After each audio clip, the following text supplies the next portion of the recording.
प्रतिनिधि, हमारे गांव के पटेल, सरपंच, हर व्यक्ति एक कूड़े के दाम में बिकने लग गए साथियों, एक आपसी दुश्मनी को निभाने लग गए साथियों। जबकि समान निर्णय लेना चाहिए। अगर किसी व्यक्ति से गलती हुई तो ग्राम सभा में पूर्वज बैठते हैं, बुजुर्ग बैठते हैं, बच्चे बैठते हैं, माता बहनें बैठती हैं। अगर किसी ने जुर्म किया तो पंचगण वहां पे एक तरफा बोलती है कि आपसे गुनाह हुआ है और ग्राम सभा आपको दंडित करती है। उसको जो भी अपराधी है, जो भी व्यक्ति है, उसको उसका दंड का भुगतान करना रहता है साथियों। लेकिन हम ये नहीं कर पा रहे हैं, ये हमारी कमियां हैं, इसको आपको सुधारना होगा साथियों। और हमारे धार कलेक्टर एसपी महोदय, जो कि हमारे 5 भाइयों को निर्दोष, जो कि जुर्म किया ही नहीं, ऐसी व्यक्तियों को जेल भेज दिया गया और हमारी बहन के साथ बलात्कारियों को आप लोगों ने यहाँ एंजॉय करने के लिए छोड़ दिया साथियों। ऐसे बलात्कारियों को कानून सजा दे न दे, लेकिन सड़क पे उनको बीच सड़कों पे सालों को लात घूसों के साथ उनको अपनी सजा देने की ताकत रखना चाहिए साथियों। कब तक हम शासन पर निर्भर रहेंगे? हम इस देश के मालिक है कि बोलते हैं तो हमारी मालिकाने हक जताना सीखो साथियों।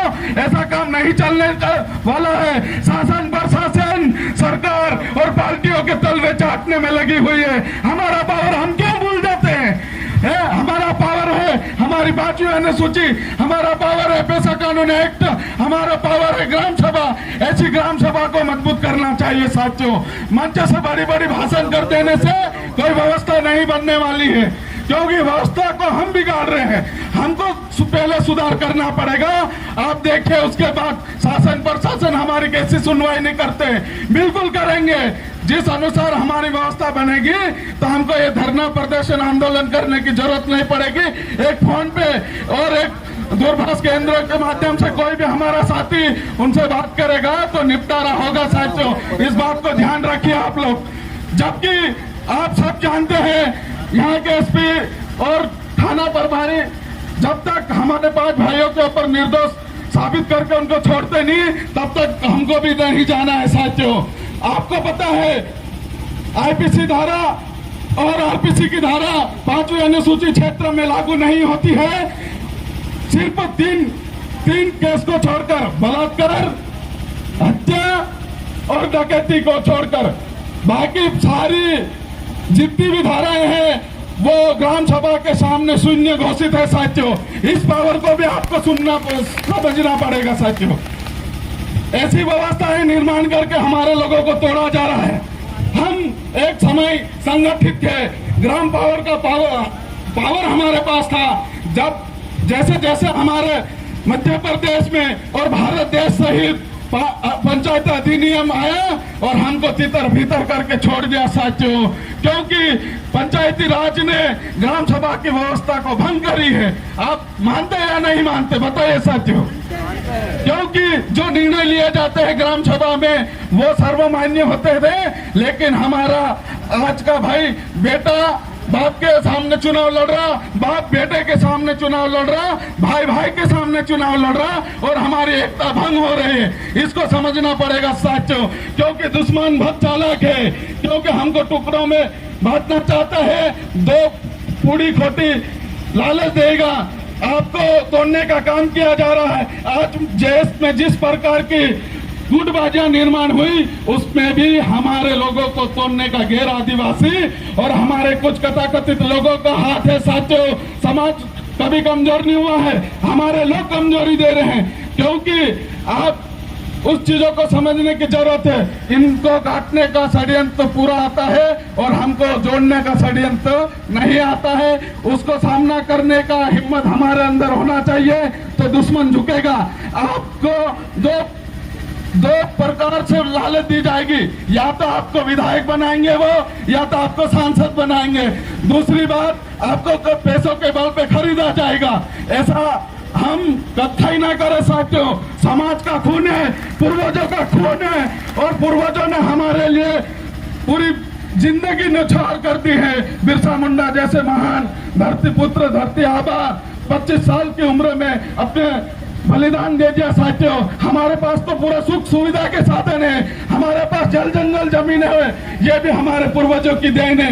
आज उस जमीनों को कौड़ी के भाव में बेचकर हमारी व्यवस्थाओं को बर्बाद मत करिए। साथियों, युवा भी पढ़ रहे हैं, युवा पढ़ने वाले से भी निवेदन है, हमारे खून पसीने की मेहनत को सदुपयोग करे, ना कि हम इधर से उधर अयासी में उड़ाई। साथियों, क्योंकि यह मुद्दा है, मेरा निवेदन है कमेटी से कि जब तक अनिश्चितकालीन हड़ताल हमारी मांगों को पूरा नहीं होती तब तक बैठेंगे, अन्यथा कोई भी साथी आज के बीच में इस आंदोलन को खत्म करने की कोई भी बात नहीं करेगा। साथियों, क्योंकि खत्म करने के बाद हम जल्दबाजी करते हैं और उसी का नतीजा हम फेल हो जाते हैं। यहाँ वक्ता आ रहे हैं, अपनी बात रखेगा, संवैधानिक दायरे में बात रखेगा और सुनेंगे भी।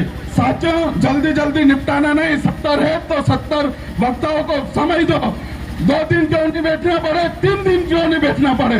क्या हमारा उद्देश्य उठाने के लिए आए हैं क्या? जल्दी जल्दी वक्ताओं को निपटाने के लिए मेरा निवेदन है, सुने, जन जागृति की बात करें, लेकिन जिम्मेदार शासन प्रशासन यहाँ पे आके अपनी जिम्मेदारी को निभाए। हम शासन प्रशासन से निवेदन करते हैं, जल्द से जल्द यहाँ पे उपस्थित हो और ये जो हमारी मांगे पूरी नहीं होती है तब तक हम धरना प्रदर्शन यूं ही जारी रखेंगे, चाहे 2 दिन हो जाए, 3 दिन हो जाए, 5 दिन हो जाए। मैं बैठने के लिए तैयार हूँ। साथियों, आप बैठोगे क्या? तो साथियों, ये समझिए। और मैं एक निवेदन करता हूँ, हम सरकार को उखाड़ फेंकेंगे, कांग्रेस को उखाड़ फेंकेंगे, जिम्मेदार व्यक्तियों को हम दोषी मानते हैं तो नीचे धरातल से मेहनत कीजिए।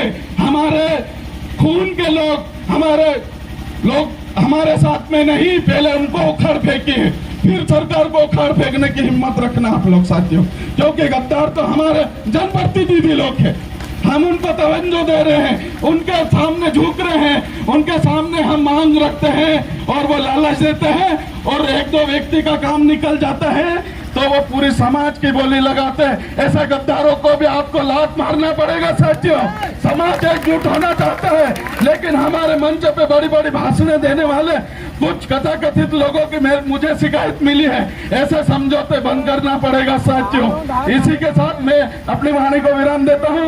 जय जवाहर, जय आदिवासी।